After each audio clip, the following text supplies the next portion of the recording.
Doc, you've got to help me. And just what seems to be the problem? It's my marriage. You're having trouble in your marriage? How long have you been married?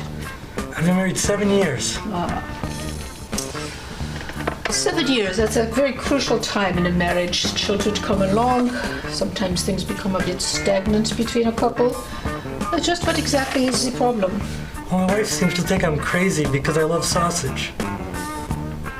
There's nothing crazy about that. I love sausage. Really? You want to come over and see my collection? I've got like 100 of them.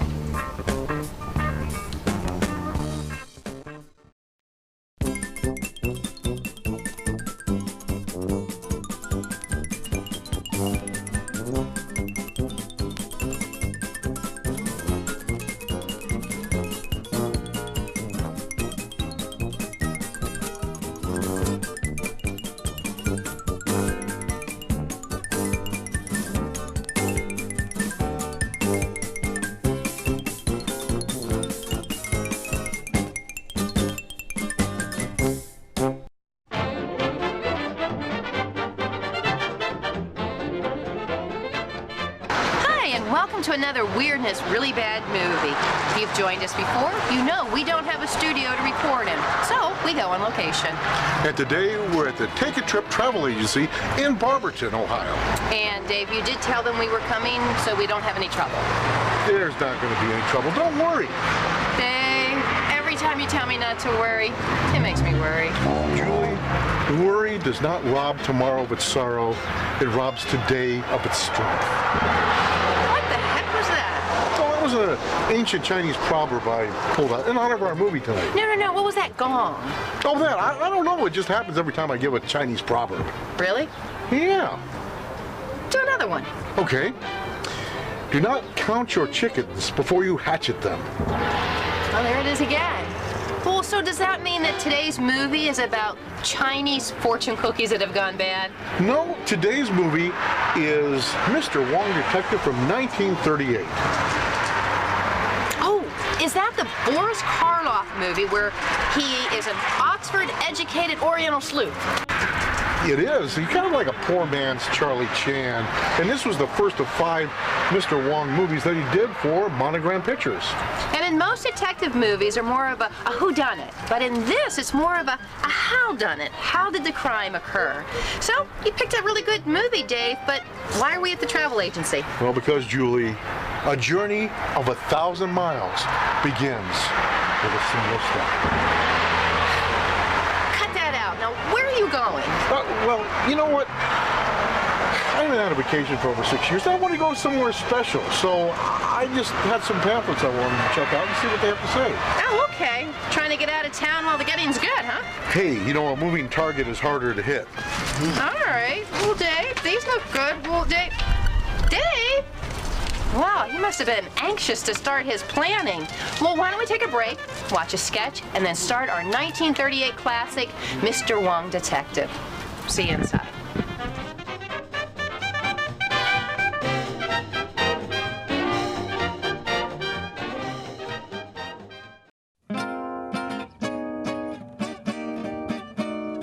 There's a place not so far away.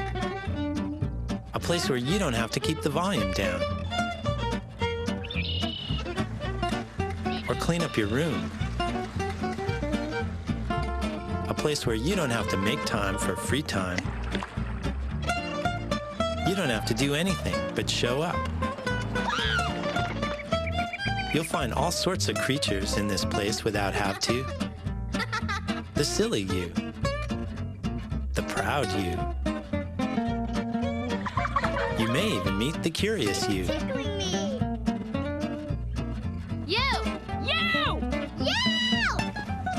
There are lots of yous to catch up with.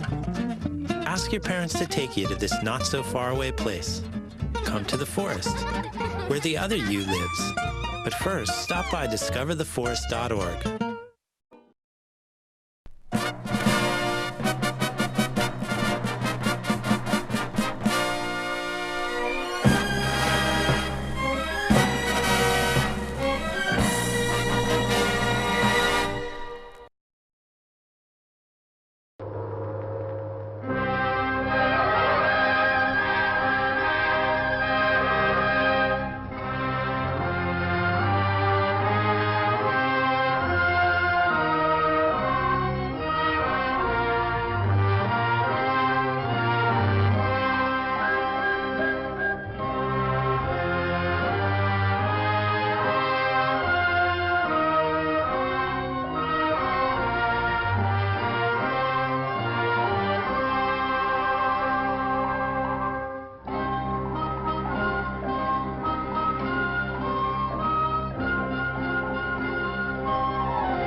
You're going to get killed doing that one of these days, Lascari.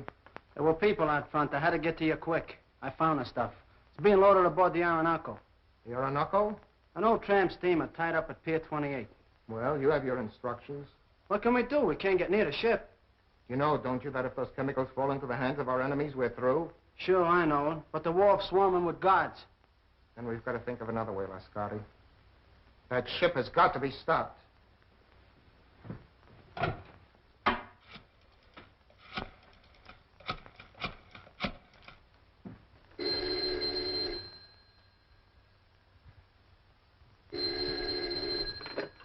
Hello? Yes, this is Olga. Yes. Yes, I understand. I'll do as you say.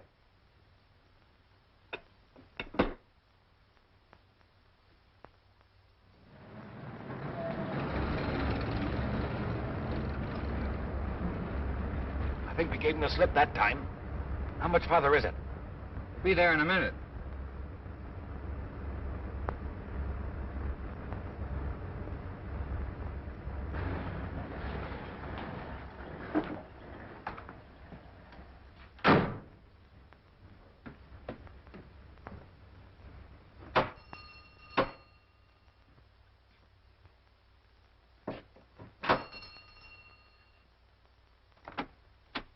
Is Mr. Wong at home? I'm Mr. Simon Dayton.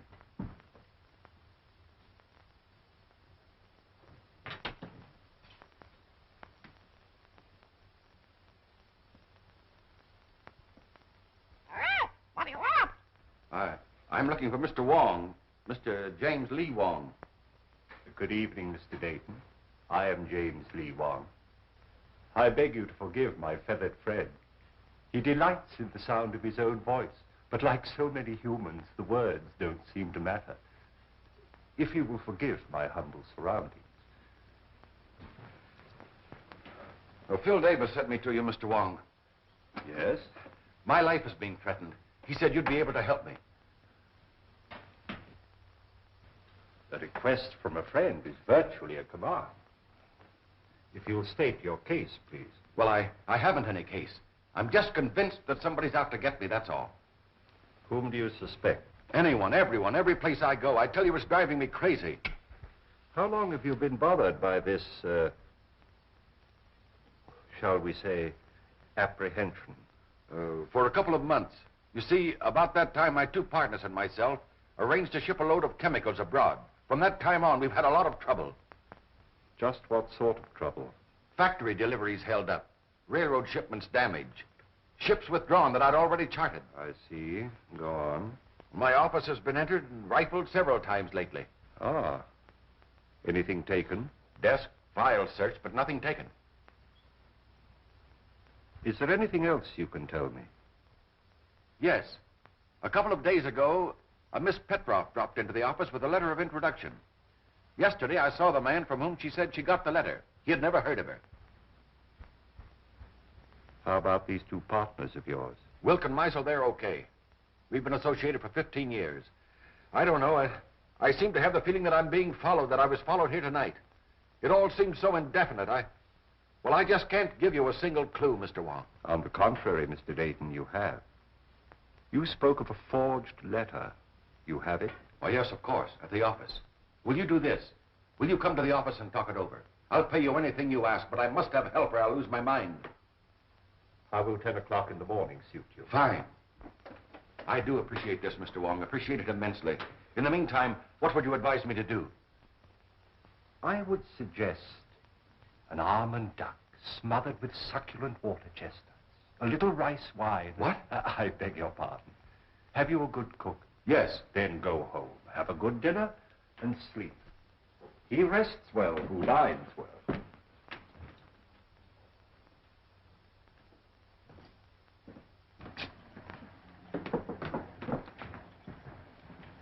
Good night, Mr. Wong, and thank you again. I'll see you tomorrow morning at 10. Good night, Mr.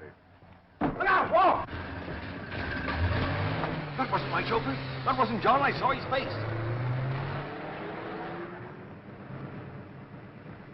Oh. This is John. This is my chauffeur, John. Is easy. John, what happened? What happened? Wong!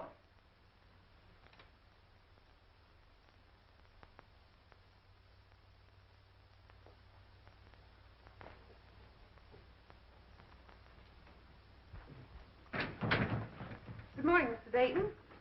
Good morning. Mr. Wong will be here at 10 o'clock. I'm not seeing anyone else, understand? Why, Mr. Miser and Mr. Wilker in your office waiting for you. Oh, thank you.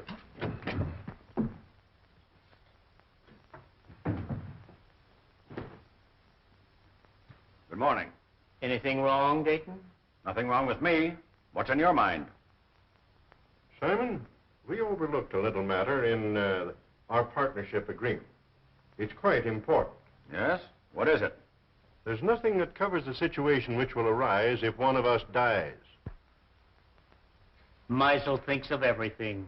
In order to simplify things, I've drawn up an additional clause to our agreement. I'll read it to you. In the event of the demise of any of the three principals to this agreement, it is understood and agreed that his interest shall revert in its entirety to the surviving principals and or principal. We both signed. The way I figure, it's wise to always be prepared in a case like this.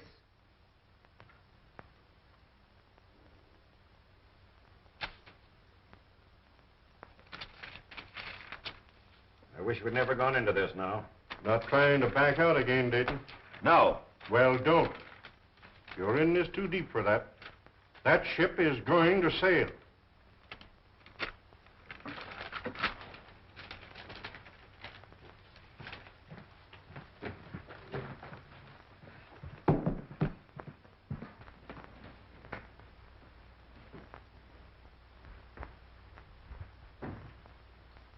Mr. Wong should be here by now. Why, he's not due for 20 minutes, Mr. Dayton. Oh.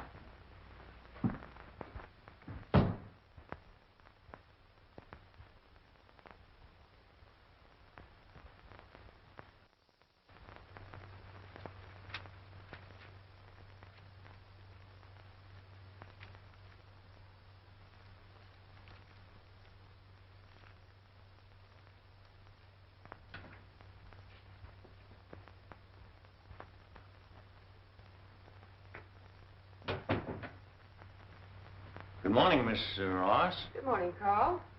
Can I see Mr. Dayton? Oh, I'm sorry, Carl. It's impossible. You've been telling me that for a week. Well, Carl, he'll see you tomorrow. I'll get him to. He'll see me today.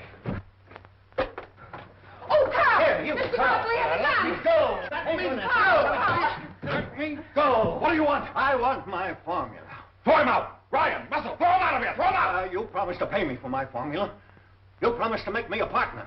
You've got a shipload of it going out tomorrow. You're trying to freeze me out of this deal. You hear me? Throw him out! Kill you! Throw him out! Carl, Carl, I will! No, I won't! Very silly.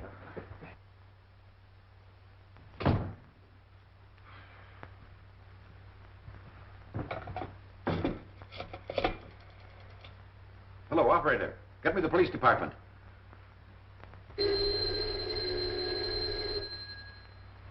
Street speaking. This is Simon Dayton, Dayton Chemical Works. Yes. There's a man up in my office threatening me with a gun. With a gun, huh? Devlin. Yeah? There's a guy with a gun at the Dayton Chemical Works.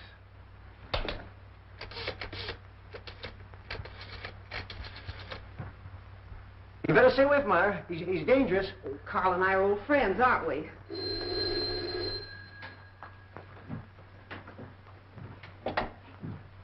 Yes? Hello, Myra. Is there a guy up there with a gun? Your boss just phoned. Why, yes, there is, Sam, but I don't think you need to... I'll be right up. Look, Carl, why don't you go home now? No, I'm going to wait here. I gave him my formula. He said he only wanted to look at it. Now I won't give it back. Well, I'm sure Mr. Dayton just misplaced it. He's been very busy lately. But he says I didn't give it to him. Oh, he probably just forgot. He's been awfully worried. Look, Carl, why don't you go now? If he's I trying to... want my formula.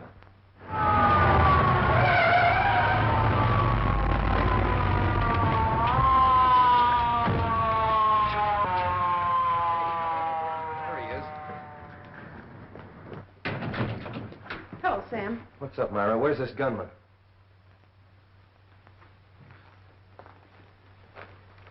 Gunman?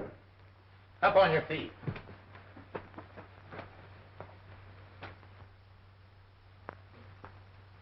Where's your boss? I'll let him know you're here. He doesn't answer. Well, I was standing at the window when we drove up. Mr. Dayton? Mr. Dayton? It's locked, Sam. What's all this about?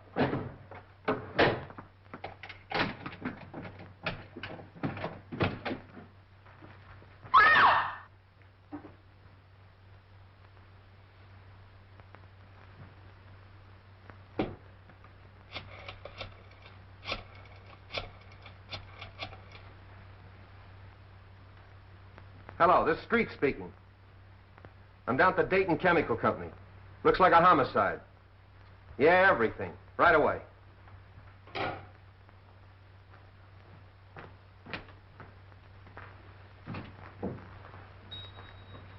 Why'd you kill Dayton? I didn't.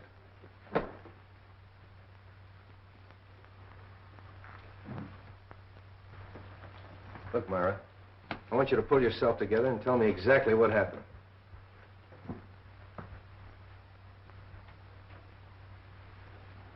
Hello, Wong. Hello, Street. I hope I'm not too late. My appointment was for 10 o'clock. What appointment? I have an appointment with Mr. Dayton.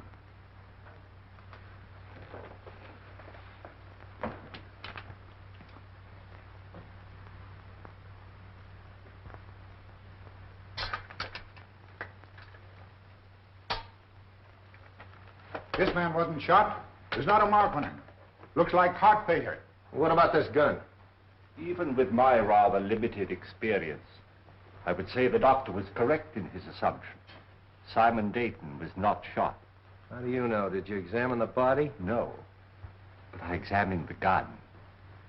I'm afraid it hasn't been fired.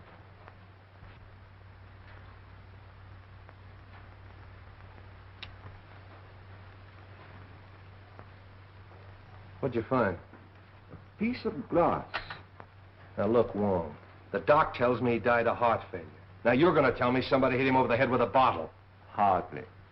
I'm not suggesting this is part of a bottle. It's as thin as a piece of eggshell. Chief, do you want to see this? I found it in his inside pocket. Those are Mr. Dayton's papers. Have you a right to read them? I've already read them. What's it to you anyway? Who are you? One of the partners? No, sir. Well, who are you? Mr. Dayton's office manager. Sit down. Yes, sir. If I might, please.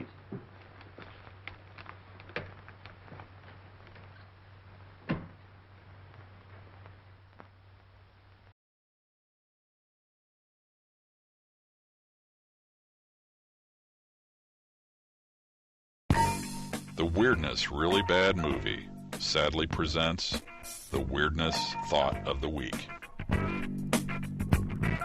Sometimes it's easier to do the impossible than to do the embarrassing.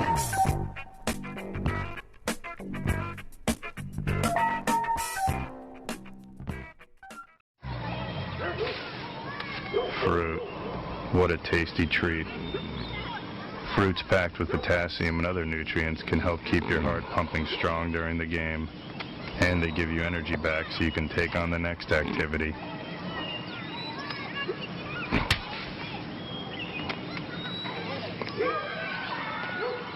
Can your food do that?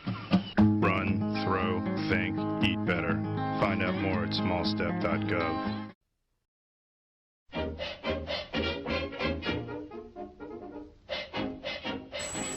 So I had the best pizza last night. It had, oh, wait. Hello? Hello? No, Dave, I think that was a text. Oh, see, I don't understand this text stuff. People call, you know all the text jargon and shorthand, right? Oh, yeah, my kids do it all the time. What's this IDK? I don't know. Oh, wait, you just told me you knew all the jargon. I do. So, IDK? I don't know. So you know everything, but you don't know IDK? I do know IDK. Then what is IDK? I don't know. Okay, let's try another one. Okay. OMG. Oh my gosh. What? What did I say? Did I say something wrong? No. Well, then why'd you say, oh my gosh? You asked me to. I asked you to say, oh my gosh? Yes. I'm sorry. But I really want to know, was it OMG? Oh my gosh. You did it again. I did what again? You said, oh my gosh, you made me sound like I said something wrong. You didn't say anything wrong. All right, let's try another one. Okay. See, here, LOL. Did you just laugh out loud at me? Yes, I did. Why did you do that? You asked me to. I asked you to laugh at me. No. But you laughed out loud. Yes. I want to know what LOL meant. You laughed out loud again. Yes, you asked me to. I don't remember asking you to. I'm not sure what you remember. Let's try this. IDK. I don't know. Right. Right? I was right? Yes. About what? I don't know. Now, wait a minute. You just said I was right. Yes. About what? I don't know. You know, Julie, I have to go home and get an aspirin. I'm getting this tremendous headache. Well, I've got some in my car. Just wait right here. I'll BRB. You'll BRB? Yes, just give me a minute. To BRB? Yes. Okay, I'm gonna go now. No, wait. I'm just gonna go home. This headache, I think, is affecting my hearing. Oh, well, I'm really sorry about your headache, Dave, but I hope you learned some texting. I don't know. Very good, IDK. Pretty soon, you're gonna be LOLing. I don't know what LOL means. No, Dave, I didn't say IDK, I said LOL. Goodbye, Julie. TTYL, Dave.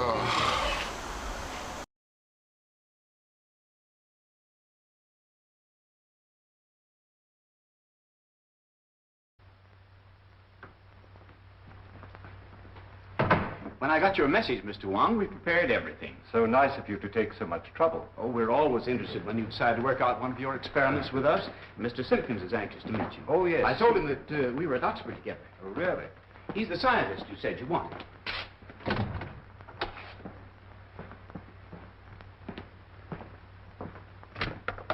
Mr. Simpkins? Mr. Wong. Delighted, Mr. Wong. How do you do, Mr. Simpkins? We didn't have any glass blowers on the faculty, but Mr. Simpkins assures me he's one of the best in San Francisco. I'm sure of it. Now, do you think you can determine from these small pieces of glass the size and shape of the original? Well, I don't see why not. Then shall we go to work?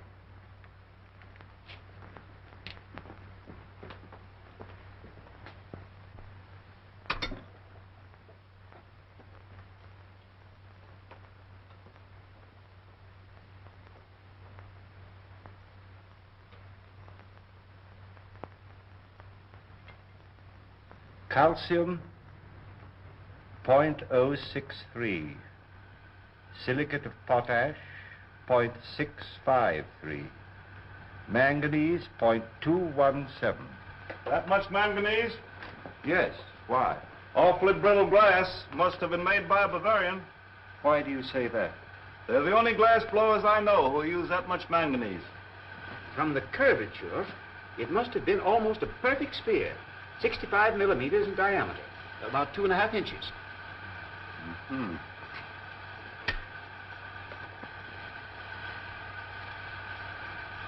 Try to reproduce the size and the thickness as closely as possible.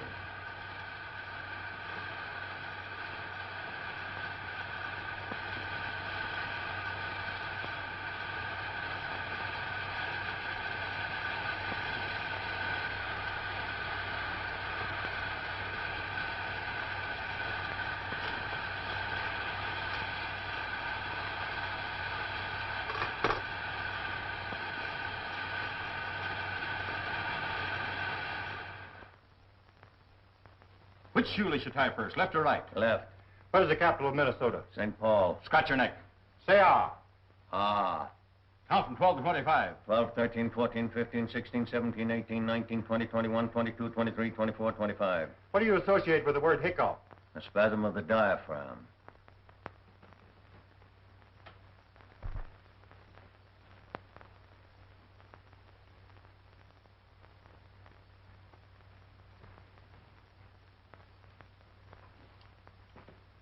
Well, I haven't found the car yet. When you do get it, what do you expect to find? I'm afraid I don't quite know yet. But I'll tell you just as soon as I do. Ah, you're wasting your time, Wong. It's as plain as the nose on your face. Romer figured Dayton stole that two-bit invention of his and goes up there and waves a gun around. Dayton's got a weak heart and it jumps and he keels over dead. So they'll find out the little guy's crazy and that'll be the end of it. Here's the Romer sanity report. I told you they'd find out the little guy was insane. Insane? He's just as sane as you are. Yeah, you have to be crazy to dope one of those things out. Here's a coroner's report. The guy died of poison gas. Gas? That's impossible. How could the guy have been gassed? What's that? That is a replica of the murder instrument. Now look, Wong, you're not going to tell me you took those little pieces of glass and put them together and made that. You flatter me. Some friends of mine made this. Sort of a gas grenade, huh? Breaks when thrown? Undoubtedly. I got it. That gun was a ruse, a magician's trick. While Dayton was watching that gun, Romer threw that glass globe and it broke and killed Dayton. And everybody else in the room. Sure. Yeah, that's right, it would have. But he could have planted it. That's it. He planted it. And when Dayton came back to his desk, he stepped on it and it killed him. Sure. Well, that should be easy to find out. Mr. Russell and Miss Ross were with Romer in the room the whole time. That's right. Bring him in. Say, how much longer? Take it easy. Is it for me? No, lady. Miss Ross. Russell. Inside.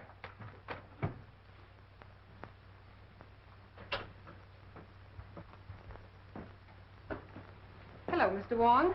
Sit down. Please. I want you to dismiss everything else from your mind and concentrate on what happened this morning. Who do you think you're talking to? I'm sorry, Myra. This is business. Please.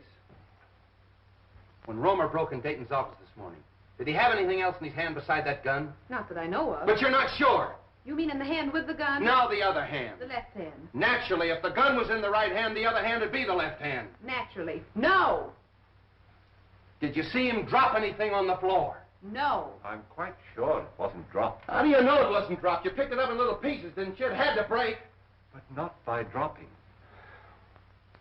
Did you see Romer stoop over and roll a little glass globe like this? Well, what's that? Isn't that curious? Yes. That's a replica of the glass globe that might have contained the gas that killed Dayton. Now, there's no gas in that. And you? Maybe you can answer my questions intelligently. What hand did you have a hold of? Left hand. Did he have anything in the left hand? No. You're sure he didn't have anything in the left hand? No, yes, I'm sure. I beg your pardon, Miss Ross. I would like to ask you a question, if I might. Yes, Mr. Wong. Did Mr. Dayton have any set habits? I mean, for instance, did he always open the top drawer of his desk, then take out his bank book and examine the balance at 9:30 sharp every morning? What's that got to do with it? Please, Sam, Mr. Wong is trying to ask me a question. Mr. Dayton didn't keep his bank book in his desk at the office. I know, Miss Ross, but did he take bicarbonate of soda or change his coat or anything at all at any set given time? What are you driving at? If the murderer knew the habits of the victim, he could have placed the bulb where the victim himself could explode it. That's right.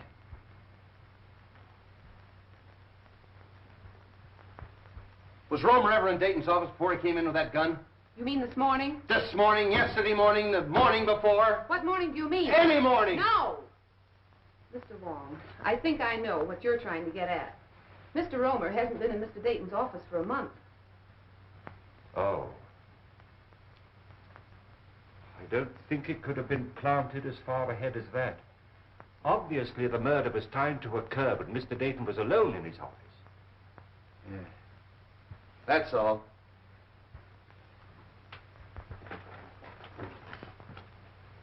Mr. Wong, it's been such a pleasure meeting a detective with such charming manners. Thank you.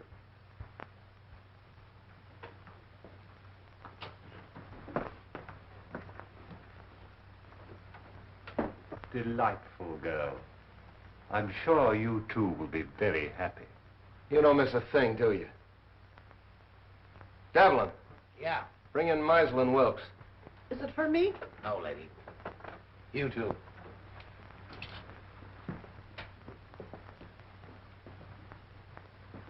Sit down. Thank you. Mr. Meisel? Yes. Wilkes? Wilk. You were Dayton's partners, weren't you? Yes. Yes, we were. What were you doing in his office this morning at 9:30? Well, purely a business meeting between the three of us. What kind of business? Well, we had a rider to an agreement which needed the signatures of all three. Is this it? Yes, that's Dayton's copy. In other words, if Dayton died, you two fellows would inherit his interest, is that right? That's right. If I've ever seen a motive for murder, this piece of paper is it. Did you take anything else into his office? No, absolutely nothing. Did you ever see one of these? No, I can't say that I have. Some type of light bulb, I should say. Pardon me. Isn't Meisel a Bavarian name? It was originally, I believe. Why? Are we to consider ourselves under arrest, Captain? No, you can go. Thank you.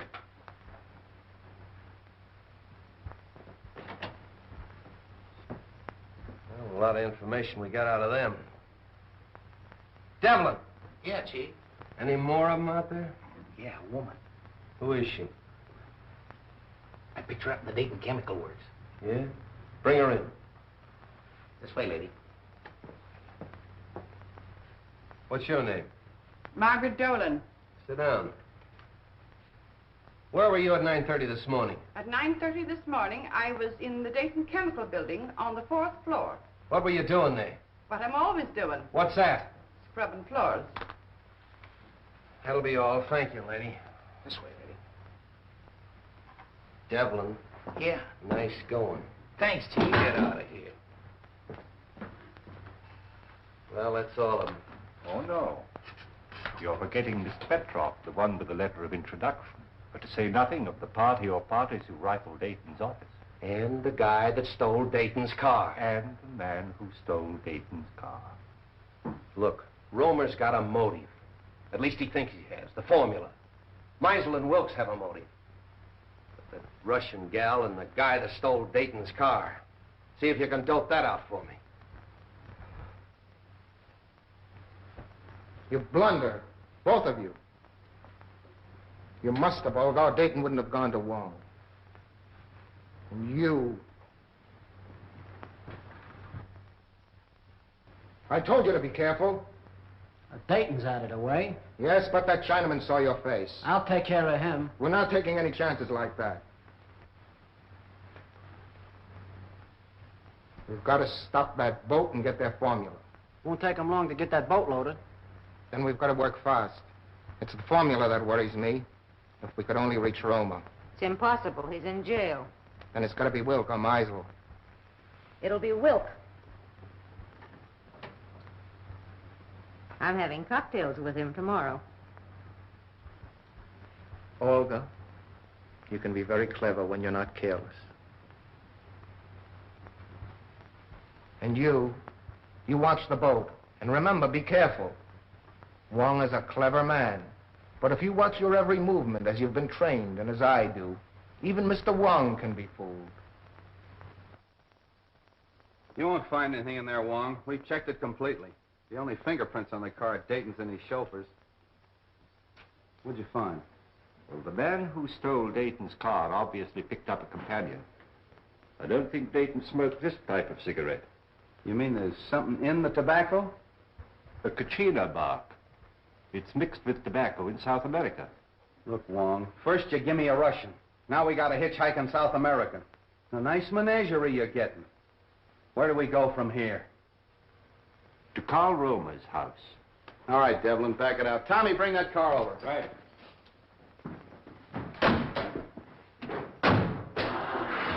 What about your international duet?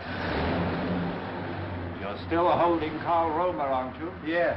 Well, then we must eliminate him before we can proceed. What do you expect to find at Romer's? I don't know, Street, but it won't hurt to look.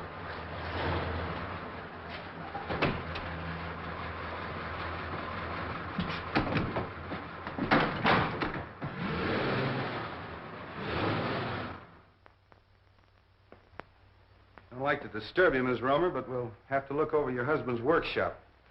Why don't you let Carl come home? He didn't kill Mr. Dayton. He was only angry because Mr. Dayton kept his formula. All he wanted was to frighten him. Yeah, well, if that's true, Miss Romer, you haven't anything to worry about. He'll be out in a couple of days. You know that's all Carl did. Why, the gun wasn't even loaded. All we are trying to do is to help your husband, Mrs. Romer. Now, if you'd allow us to have a look at the room where he worked. We haven't anything to hide. You can see everything. My husband is innocent. Come this way, please.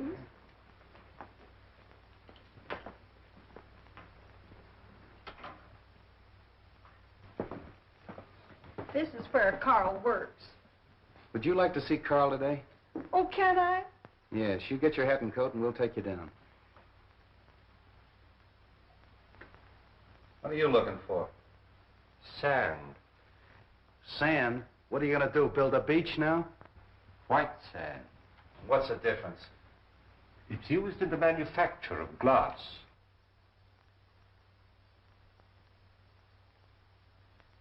Oh, Miss Romer, I'd like to ask you a few questions about your husband. Was he ever mixed up with the officials, that is, the law? Oh, no, sir. By the way, Mrs. Romer, where was your husband born? He was born here in San Francisco. And he's lived here all his life? Yes, sir. Let's go. Are you going with us? No, I'm going home. But if you need me, I'll be there. Thanks, I'll remember that.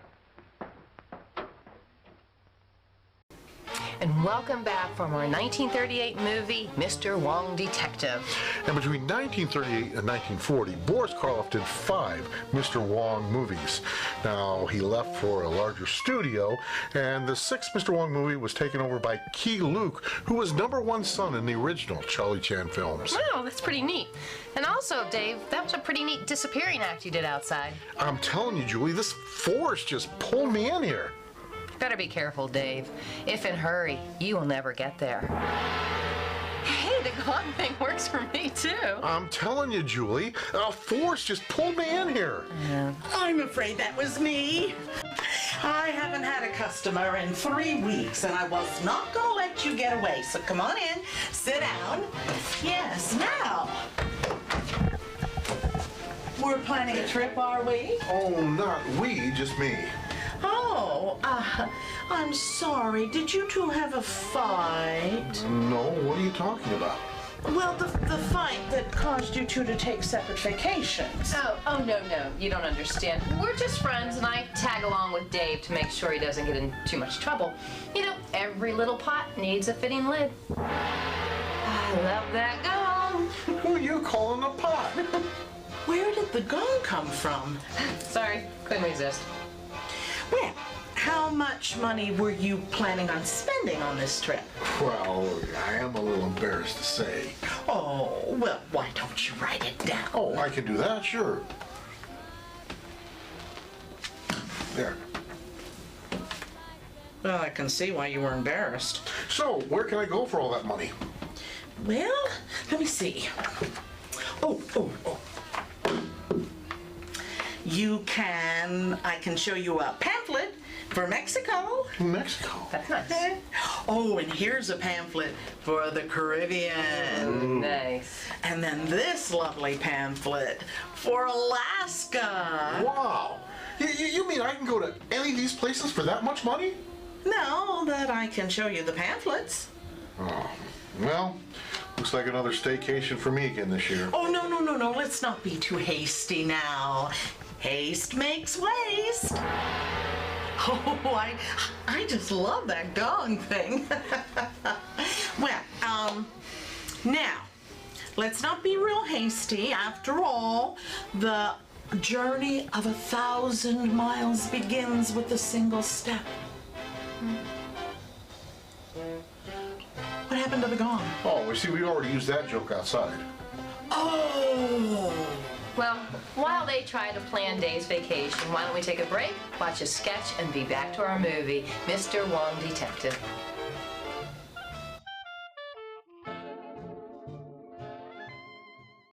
I think I'm gonna be sick. Guess what? What? Can you keep a secret? Maybe. What is it? Come here. Look. Wow. See? Isn't it neat? What is it? I don't know, but I found it first, so it's mine. What's that up there? Is that cheese? Could be. It sure looks like something to eat, doesn't it? I wonder how this works. Hey, don't touch it if you don't know what it is. Why? What's wrong? Well, I'm not sure. I just think that if we don't really know what it is, we shouldn't touch it. It might hurt us. Well, then what should we do? I know that some things are okay, and some things are not. And I think if we don't know, we should ask. Ask who? Somebody who knows about stuff like this. Oh, you mean like Mom or Uncle Fred? Yeah, or somebody else we trust. We don't have to be afraid, but we do have to be careful. Just because somebody leaves something lying around doesn't mean it's okay for us to play with. Well, I found it, so I get to tell first. Hey, wait for me. Race you home. A message from Concerned Children's Advertisers.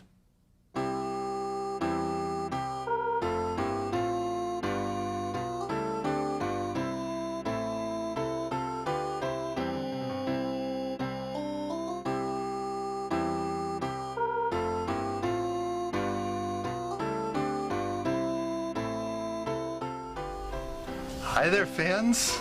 This is your friend and mine, Freddie First Love, with another one of my great compositions, Old Glory.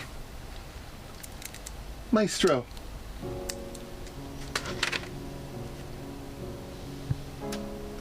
One day while crossing Main Street, a parade was blocking my way. As everyone crowded in around me, I decided to watch, and stayed. There were men wearing hats with fez on the top, riding in those silly little cars. The way they were driving from sidewalk to walk, I think they just left the bars. There were floats with people, vegetable costumes, and one with a mechanical bull. When politicians started throwing the candy around, I got myself 2 pockets full. There were unicycles, balloons, stickers, and t-shirts. The event was really quite a spectacle. And a man with a shovel followed the horses, putting the droppings into a receptacle. There were bands marching in semi-straight lines, clowns with painted-on smiles. The parade went on for nearly an hour. It seemed to stretch for miles. As the parade was winding down, sun setting in the west, the American flag was passing by. Put my hand up to my chest. As I look at the others about me, see what responses they had, would have gotten a greater reaction if the flag had been a man from Glad. Not one baseball cap was lifted, not one person hand over heart. All the esteem that was due Old Glory had been ignored right from the start. Some people talking in groups, some were speaking and texting on cells. Not a person was paying respect to Old Glory, the flag for which so many fell. Something inside me was boiling over, something that had to get out, something to honor that marvelous flag. I took 2 steps back and began to shout, Old Glory just passed you by, with all the things she stands for. Through war and through peace and depression it flew for the freedom our great country bore. Through dust storm and hurricane, through toil and grief, through it all Old Glory flew high. Yet not one person took their hat from their head to show respect as it marched by. I silenced my speech, just stood there frozen, as if I were playing freeze tag. I looked out at the blank faces till I heard a snicker from a wee lad. The snicker was picked up by many others. Full-blown laughter soon followed. I had taken all the silliness I could, so I opened my mouth and hollered, What's wrong with you people? Why are you all laughing? You think that our flag is so funny?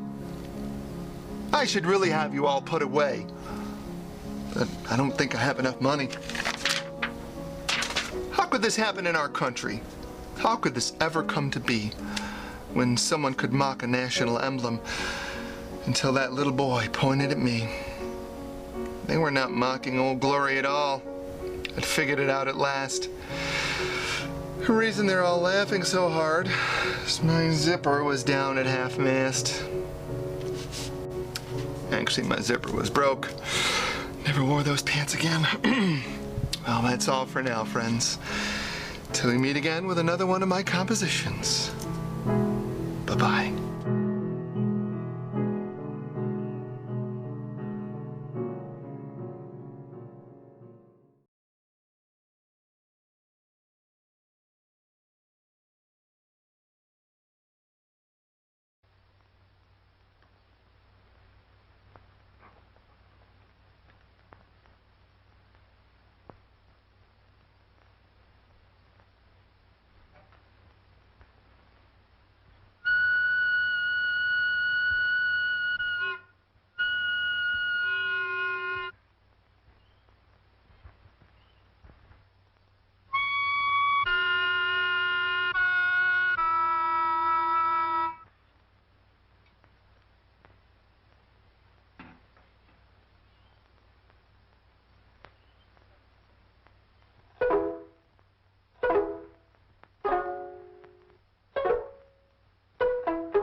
Thiên mùi hạn cho hàm ý ở đây hai thì niệm mùi hạn cho mùi trường thiên hoài gì cơ. Không yêu.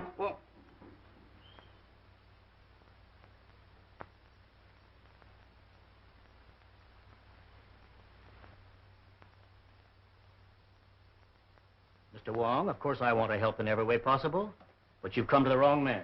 Sometimes we witness things without being aware of their importance. Are you implying that my eyesight is failing? You misinterpret my words as well as my motives. I don't think I've misinterpreted your motives.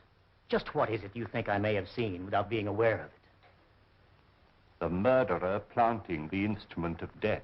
We know it was planted in Dayton's office shortly before his death. It couldn't have been placed there in my presence. There is always that possibility. You were there that morning. So was Meisel. That is true. I admit that the death of my partner was very profitable to me. But outside of that, I can't help you. The Countess Dubois. I'm sorry we have to cut our visit so short. I quite understand. I'm glad you called, Mr. Wong. Countess, I'm honored. Mr. Wilk, the Baron von Krantz. How'd you do? How do you do? I'm glad you came with the Countess. My dear Countess, what an unexpected pleasure. And may I add, looking even more charming than when I saw you last. I regret not recalling the occasion. I regret having made so faint an impression. Surely you remember the Argentine ball at the embassy in London? Oh, of course, how stupid of me.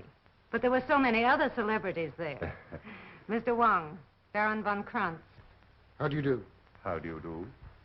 It's still Mr. Wong? As yet, I've had no occasion to change my name. Are you in a hurry, or will you join us in a cocktail? Well, since you insist. Allow me, Countess. And are you going to be in San Francisco long, Countess? Just a fortnight. Really? Oh, allow me. Do you mind? Baron, may I have one of your cigarettes, please? Thank you. If I may?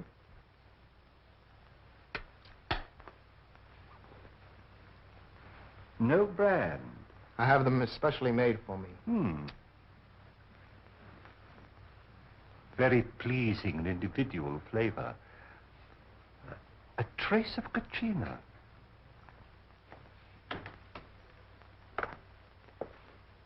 I brought the papers Mr. Wilk wanted from the office. Mr. Wilk is engaged at present. I'll just leave them in the library. I think that'll be all right, sir. Pardon me. Yes? I have the papers. All right.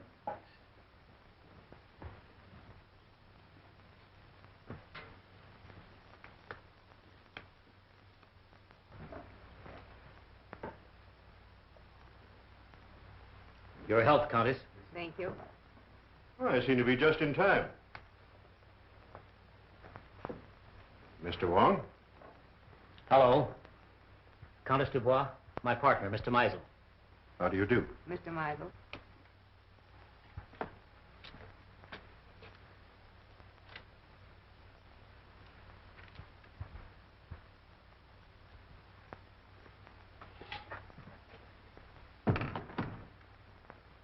To our better acquaintance, Countess.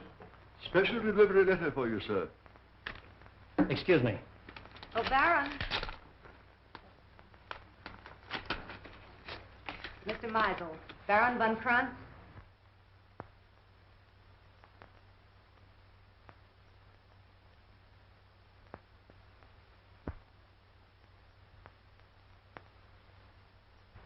Pardon me.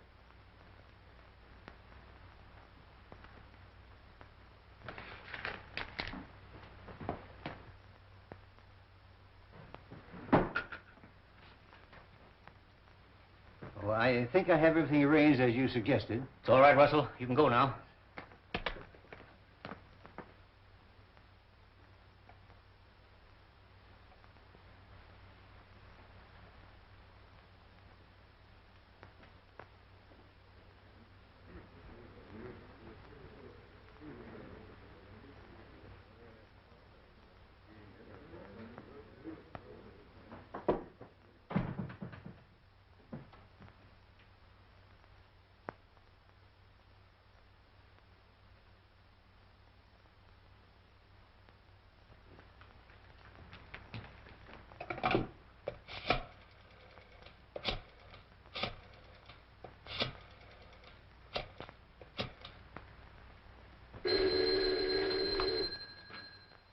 Street speaking. This is Christian Wilk. I've just received a warning. My life is in danger. Come right away. Are you home? Yes. I'll be right out. Come on.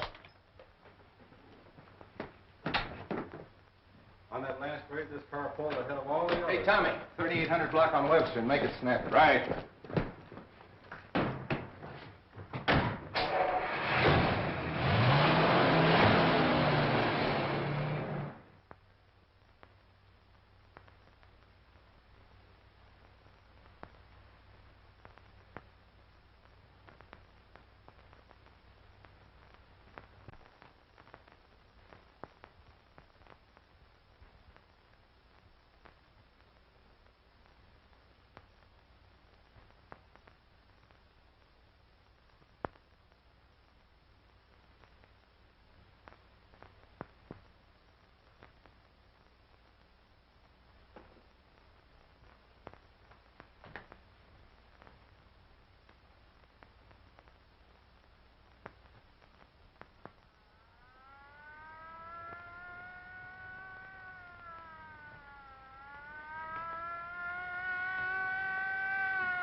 Where's Wilk? In the library, sir. Show us to him. Very good, sir. Stay at the door. Okay.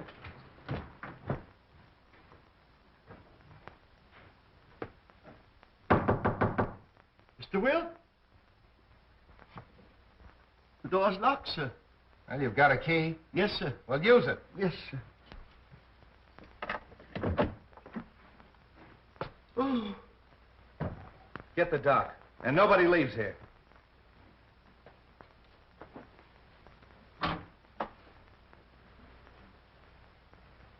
Wong, you been here all the time? Yes. I came here to question Wilk, and his guests arrived. Any ideas? Nothing definite. Wilk? Is he... I believe so. Making you the sole owner of the Dayton Chemical Works. Are you trying to Yeah. imply... Who was the last one with him? Mr. Russell, sir. Mr. Russell. The office manager. Yes, sir? Mr. Wilk. Were you in here with him? Yes, I was. What sir. were you doing? I brought some papers. Did you kill him? Oh, of course. No, sir, I did not. After Mr. Russell left, I saw Mr. Wilk close these doors and apparently lock them. I can vouch for the fact that everyone here was in the other room. Why was he in here alone? I had given him a special delivery letter, sir, which he brought directly to this room. That's right, Captain. We all saw that. He seemed greatly agitated. The doc's coming up. Okay. See if you can find a letter.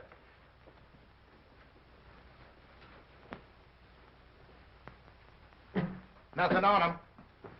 How are you, Street? Hello, Doc. All right, everybody wait in the next room. Watch him.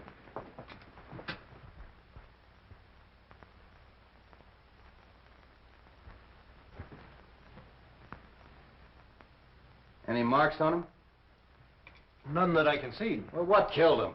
That's up to the coroner, Captain. Yeah. That letter.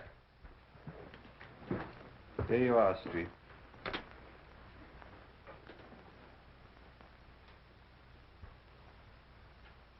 Hey, Wong. This letter's from Roma. What are we waiting for? Look here. Oh, more glass, huh? Yes. And the same texture. Yeah. So what? So maybe the guy wore earrings. Come on.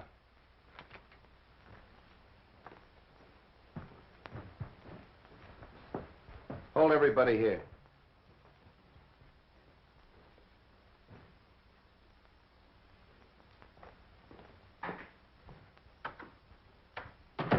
You can't deny writing that letter. It's your own handwriting. No, I don't deny that. It is my handwriting. Why'd you write it? I can't tell you. How'd you get the letter out of the jail? Can't tell you that. If you'll take my advice, Carl, you'll tell the captain everything you know. I can't. You're gonna talk, Romer. If it's a little persuasion you want, you'll get it. Hello. Have the DA's office send over a couple of men. You'll talk, Romer, if it takes all night. You'll excuse me, Captain. There are just a few things I'd like to look into. As soon as I can find out why he wrote this, I'll know everything. I know. I'm very sorry, but I can't wait. Carl, I know you're innocent. I'm only trying to help you. If there's something bothering you and it's protection you want, I'll promise you and your family every protection in the world. You protected Wilk.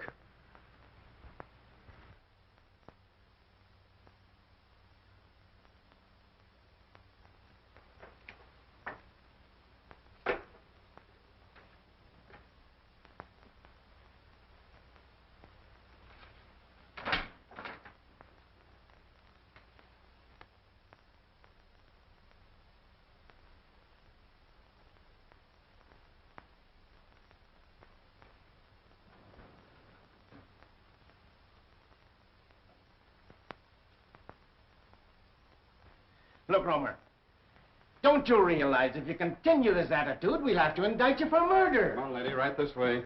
Oh, Carl. Wait a minute. Well, Captain, I got it out of her. She mailed that letter. Romer gave it to her when she visited him yesterday. She mailed it this morning. Oh. Maybe you'll talk now, Romer. Unless you want your wife to go to the gallows with you. Oh, Carl, tell them what they want to know. You know you're innocent. Let her sit down.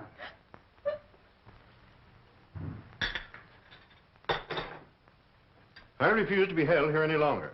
As attorney for the deceased, I demand you let me phone the district attorney. I'll have to call headquarters.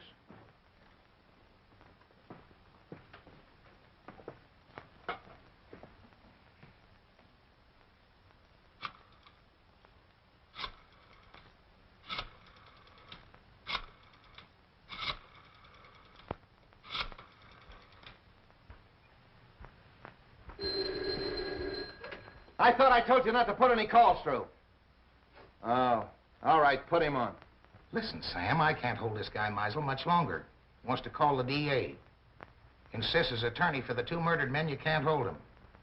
Wait a minute. Meisel's hollering for the DA. Can't I hold him as a material witness? Yes, you can. But if you do, you won't have your job in the morning. Look, Devlin, release all of them. Yeah, let them go. But make them go straight home. Yeah, where I can get a hold of him if I want him. I don't care what he says. He's the suspect and the material witness. You can go.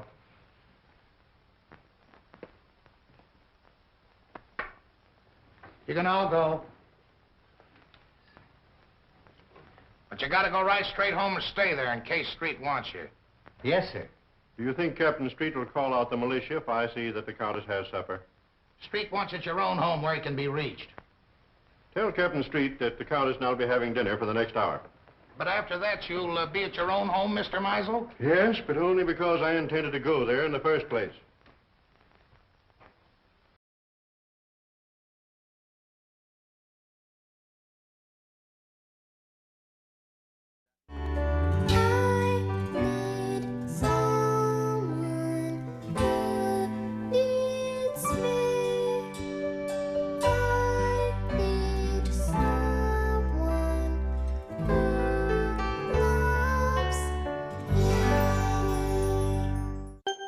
Every child need love.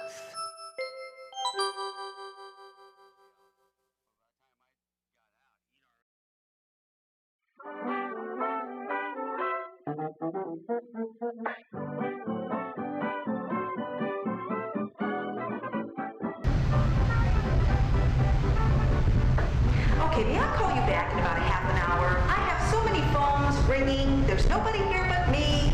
Okay, thank you so much. I'll talk to you later. Oh, may I help you? Hi, I'm Roxana. They sent me from the temp agency. Oh, I'm so glad you got here so fast. Our receptionist is off today with the flu. What we have here today is we have a lot of salesmen and other riffraff that come into here, and it's going to be your job to keep them away from the managers. I should be able to do that. Great! And you know what? Here's a list of the managers and their phone extensions. Now, if you have any problems with anybody at any time, I want you to press #7, and security will be here immediately. Gotcha. Great. I'm going back to my office. Now, is there anything else you need? No, I'm all set. Thank you. Good. See you later.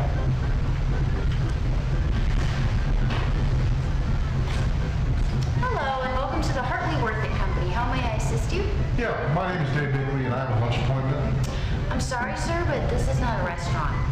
Okay, I'm sorry. My name is Dave Bigley, and I'm here to have lunch with Dan. No, Dave Binkley works here. You don't understand. I'm Dave Bigley, and I'm here to have lunch with Dan. Okay, I understand everything. No, Dave Binkley works here. You're a salesman trying to sneak in. Do I look like a salesman? You're right. Not even a salesman would come in here looking like that. I would think not. Wait a second. That must make you riffraff then. Riffraff? Look, let me start over. My name is Dave Bigley, and I'm here to meet Dan to go to lunch.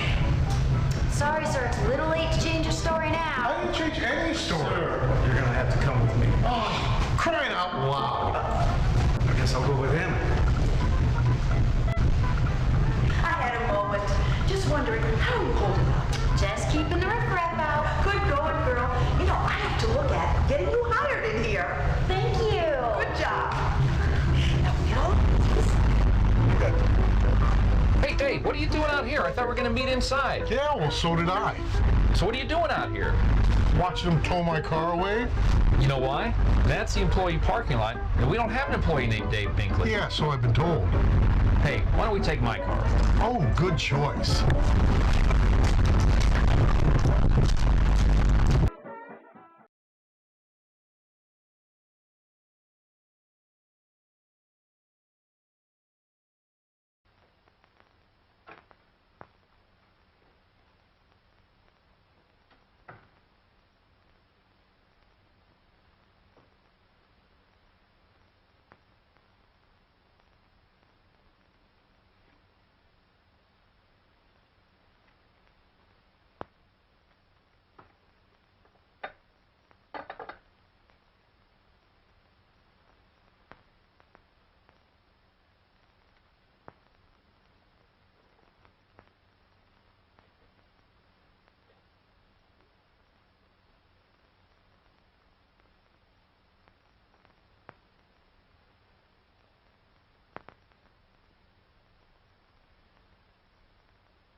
Take her into the matron. Okay, Captain. Come on, lady. You're the toughest nut I've ever had to crack. Chief. Yeah? Lady to see you. I don't want to see anyone. It's the lady. Oh. Keep working on him, boys. Hello, honey. Do you want to see me? I thought we had a date tonight. Oh, I'm sorry. I got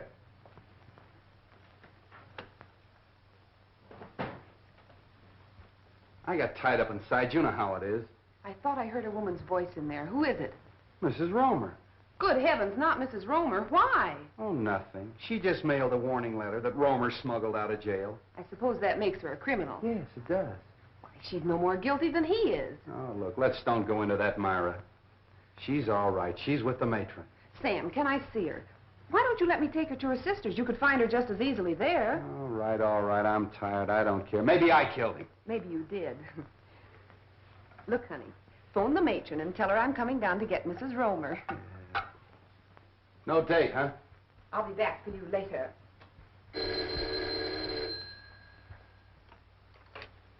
Hello? Oh, Captain Street? No. No, Captain Street isn't here. This is Hawkins of the DA's office.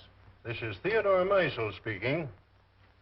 Tell Captain Street that I have just finished dining with the Countess Dubois, and I'm on my way home now. If Street wants to make anything of it, he can reach me there in about an hour.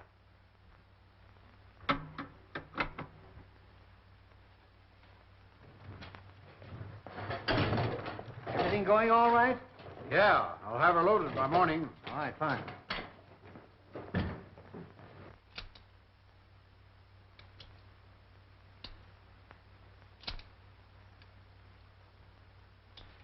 Put it away.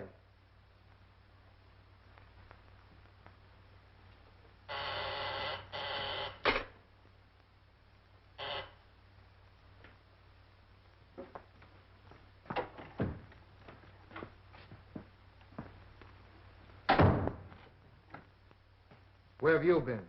Well, the police held me. Held you for what? Now, don't tell me you don't know Wilk was killed. Wilt killed? Come on, how did you do it?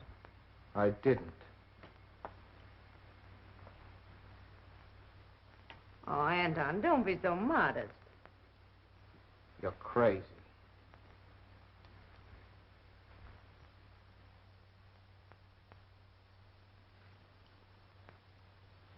That leaves two of them. Two? Only Meisel. And Mr. Wong. Wong? Yes. Why do you think I left the place? He suspects us. He was here and searched the apartment. Here? How do you know? I saw him. And you let him get away? Yes, Why?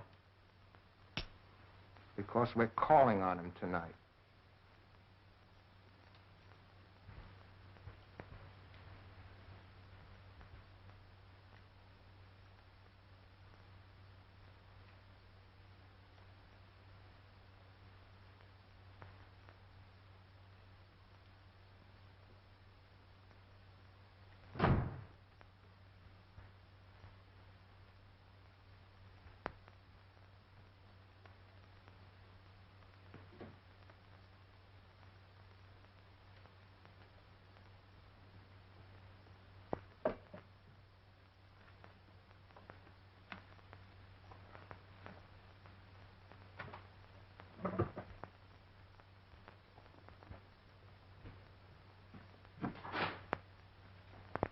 Good evening, Mr. Russell.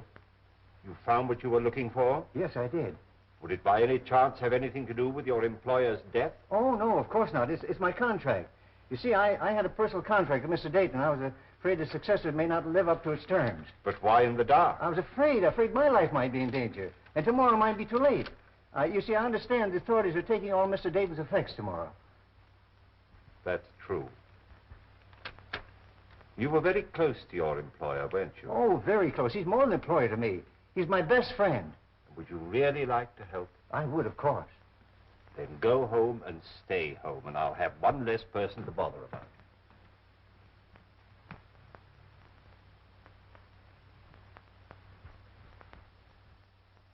Carl, can't you see this is getting you nowhere? That you'll have to tell us what you know eventually? Your turn, Captain. Listen, Romer. You know who killed Dayton and Wilk. But what's more important, I know you know it.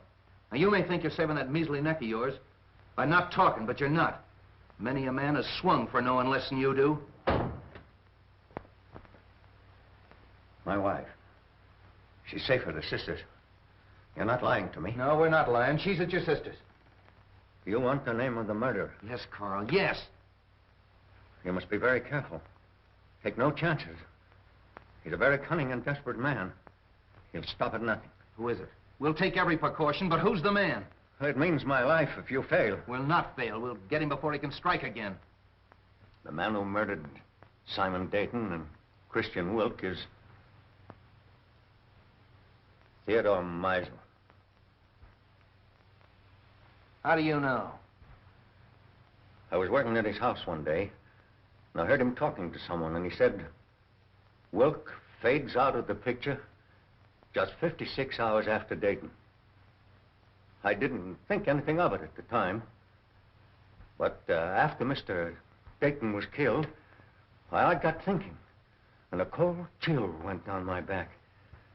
That's why I sent the warning letter to Mr. Wilk. Meisel. I knew it. Get the boys. 2 cars, tear gas, the whole works. Right. You 2 men stay here and protect Carl. Get him anything he wants from the kitchen. Send in and get the radio from the matron's room. I knew I'd crack this case. Would you like to come along and see me pinch a murderer? I should be delighted. Follow me. Well, that was a tough one. All right, men. 5:15 marks and square and no slip-ups.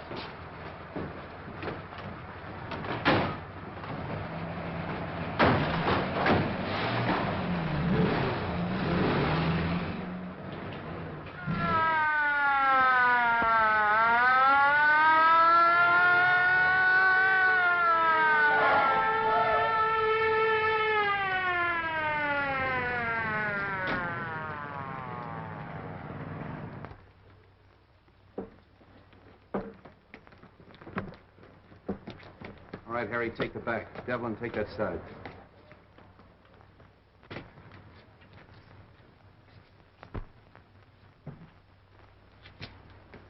Cap, somebody out cold in there. Break in.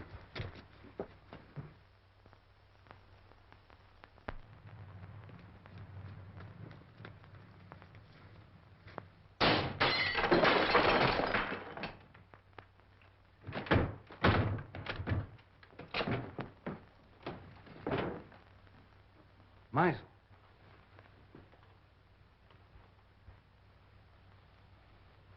Well, he found out the house was surrounded and took the easy way out.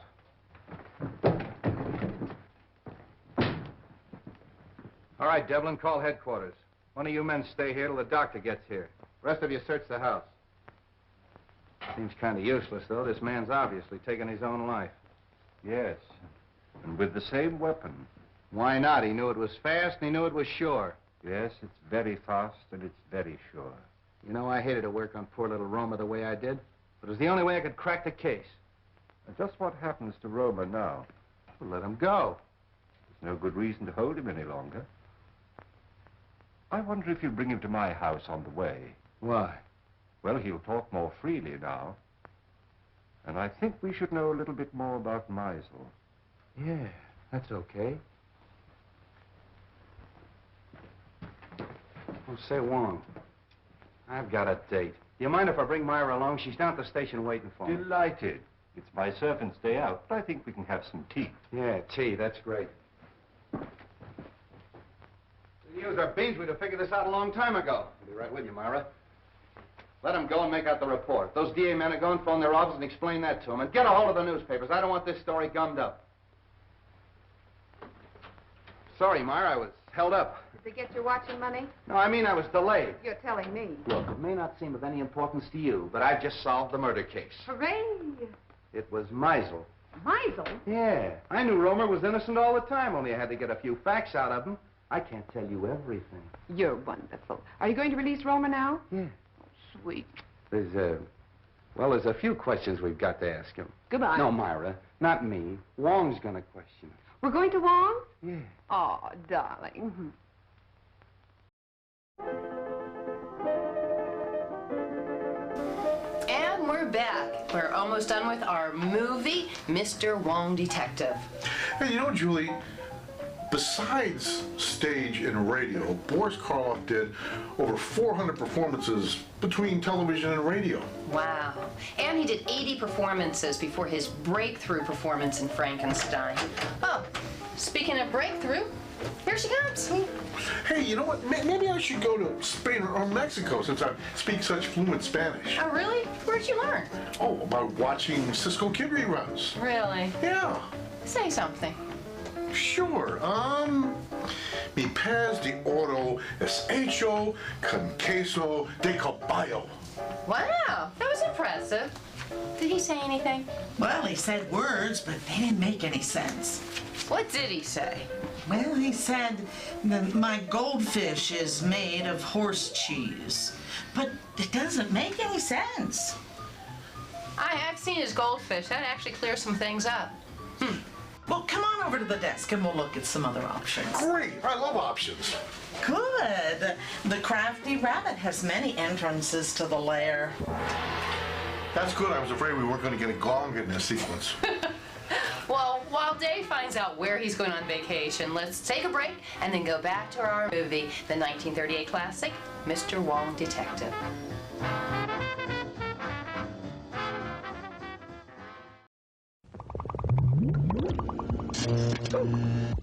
Artu? Where are you? Artu? Artu? Artu, you're on fire! Artu, you found a cigarette. Well, I don't think smoking is grown up at all. Because it's very dangerous. Smoking does dreadful things to your lungs and is very bad for your heart.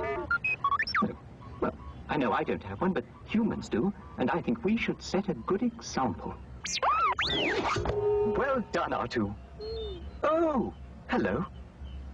You know smoking is bad for your health, and it isn't grown up at all. So please, don't smoke. Artu, do you really think I don't have a heart?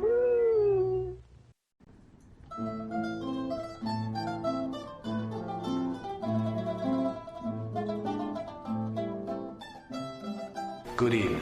I'm the Godfather. When the economy's tough, it gets tough for me too, you know what I mean? After all, it's only so much extortion money to go around. And the cost of busted kneecaps are up 31%. Ay, madon. That's one day I was deciding to play the lottery, and I was trying to figure out what chances I'd have of winning. I flipped the ticket on the back, and I saw I had a better chance of living to retirement age than I do of winning the lottery. That's when I decided to start my own lottery, the Godfather's Lottery.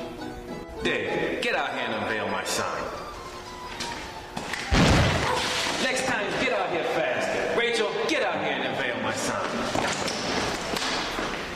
When you ask yourself why you should play the Godfather's Lottery, it's an offer you can't refuse. Every time you scratch and play, you win. That's right. Just pick up a ticket for $2, scratch it off. You see, you won $1. And we'll never ask you to play responsibly. Play as often as you can. The Godfather's Lottery. If you don't play, you can't win or lose.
Well, this must be Mr. Lascari. I don't think we've met before. How do you do? And the Baron. I'm so sorry my servant wasn't here to let you in. Good evening, Countess. Really, your presence in my poor house gives me more honor than I can reasonably bear.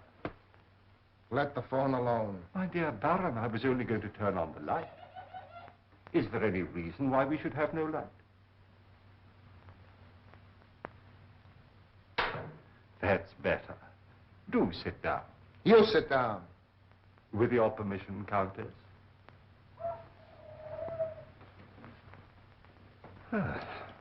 Well, this looks like quite an evening. Talk, Wong, and talk fast. Why have you been trailing us? Trailing you? Yes. You were in my apartment tonight. Your apartment?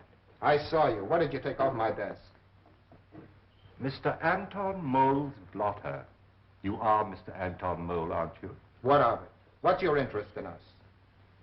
I was called in on the Dayton case. What has that got to do with us?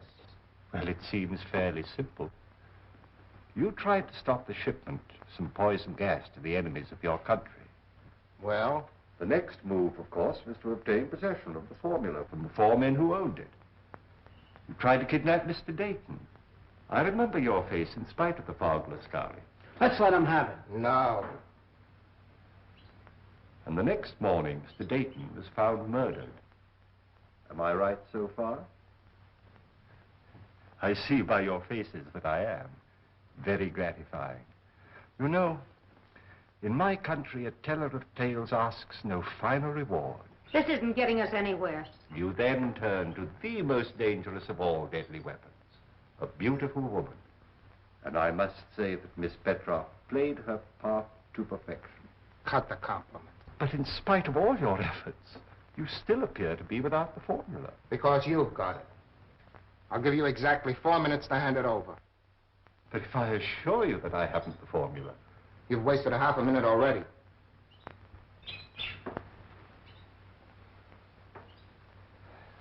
You drive a very hard bargain, Mr. Mole. I have no choice but to accept.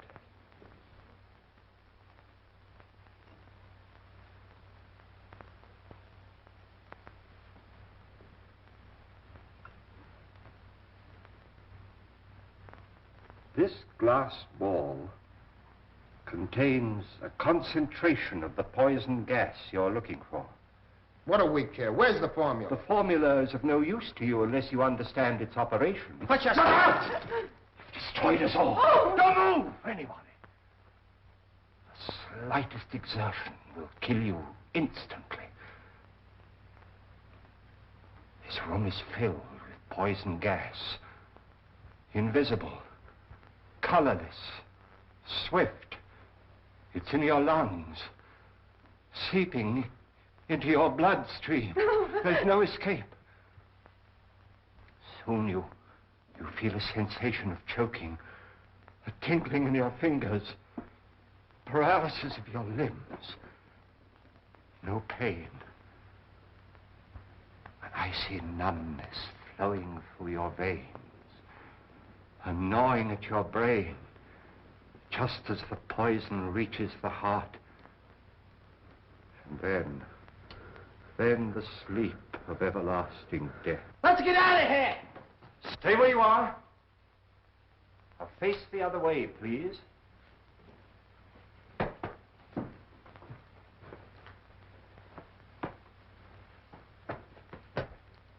Wong! Come in. Just in time, Street. But not for tea, I guess.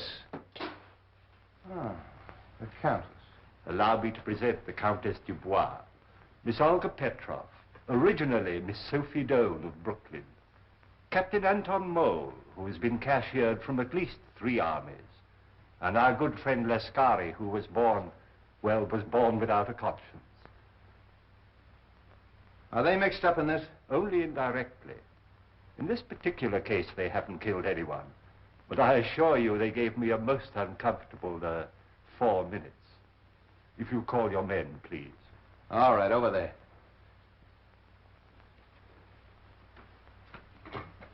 I congratulate you on your exoneration, Mr. Roma.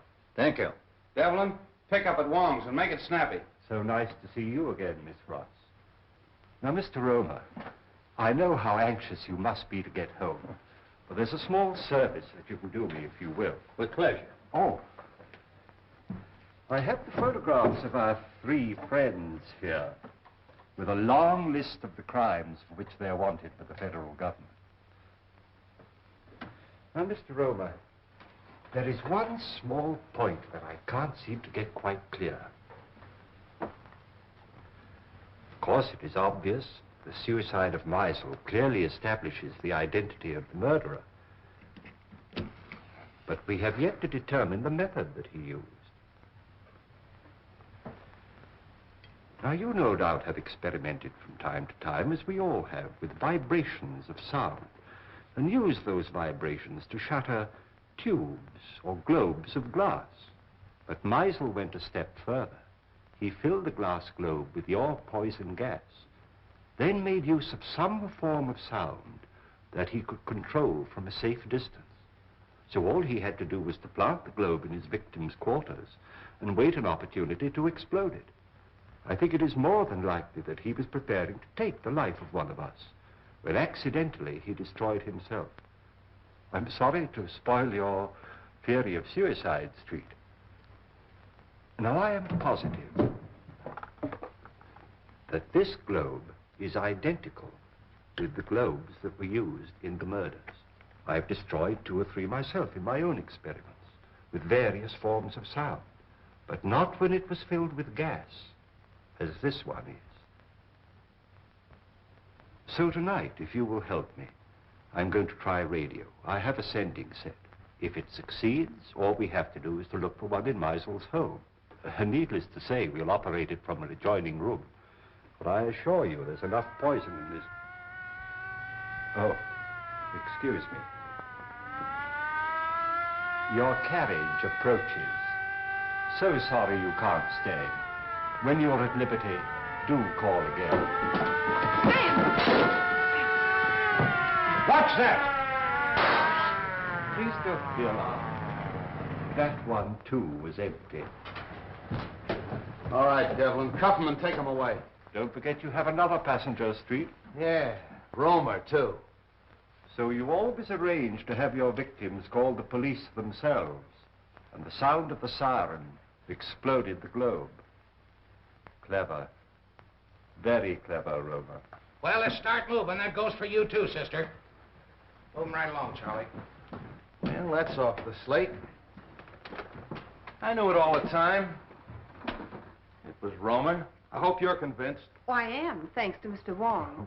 You're very clever, but I don't see how you figured out... Look, Myra, Mr. Wong is tired and I'm tired, and we have a date. Oh, have we? Yes, for supper and a show. Oh, so nice of you to remind me at midnight. We'll probably wind up in a lunch wagon. Well, you knew what you were doing when you started running around with a detective. Oh, you admit it.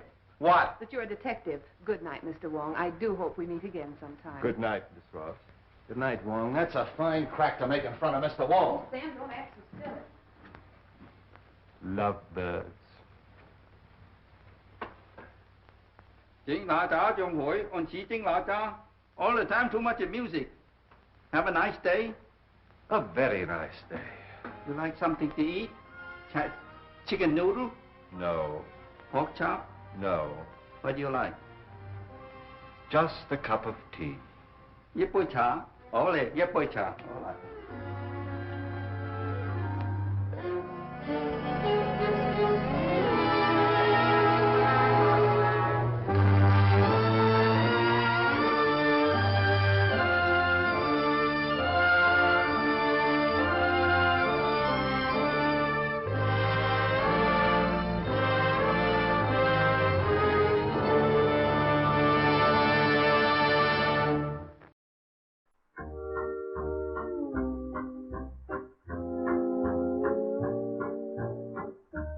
Stop the clock. We got a crime to fulfill. The time to kill tonight.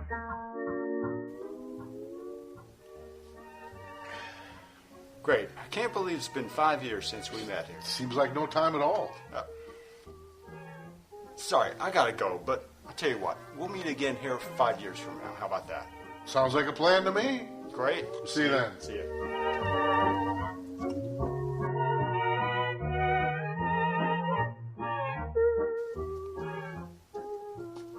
Hey. How's it going? It's great to see you again. I didn't think you'd be back here at this place after all these years. Be back? Who went away?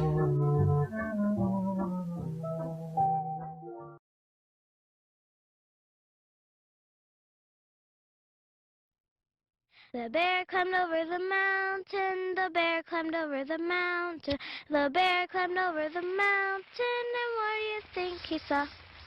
What do you think he saw? What do you think he saw? The bear climbed over the mountain, the bear climbed over the mountain, the bear climbed over the mountain, and what do you think he saw?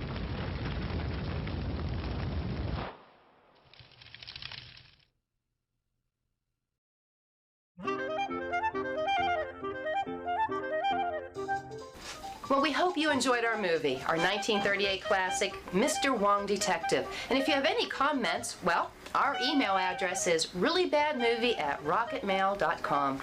And if you didn't like it, then call the Maytag repairman. He's lonely and he'll talk to anyone. Will he talk to you? No, he's not that lonely. Oh. So where are you taking your vacation? Well, I decided on a lake vacation where there's beach and swimming and water sports and fishing, and there's like war memorials and a nearby library. Sounds really great. Where is it? Lake Anna, downtown Barberton. Okay. Well, remember your water wings. Well, we'd like to take a moment also to thank Take a Trip Travel Agency for allowing us to come in and film our movie segues here. By the way, Julie, can you lend me $5? What happened to your vacation money? Yeah, I had to spend it in a parking meter. You know what they say, Dave? Lend money to a friend and you'll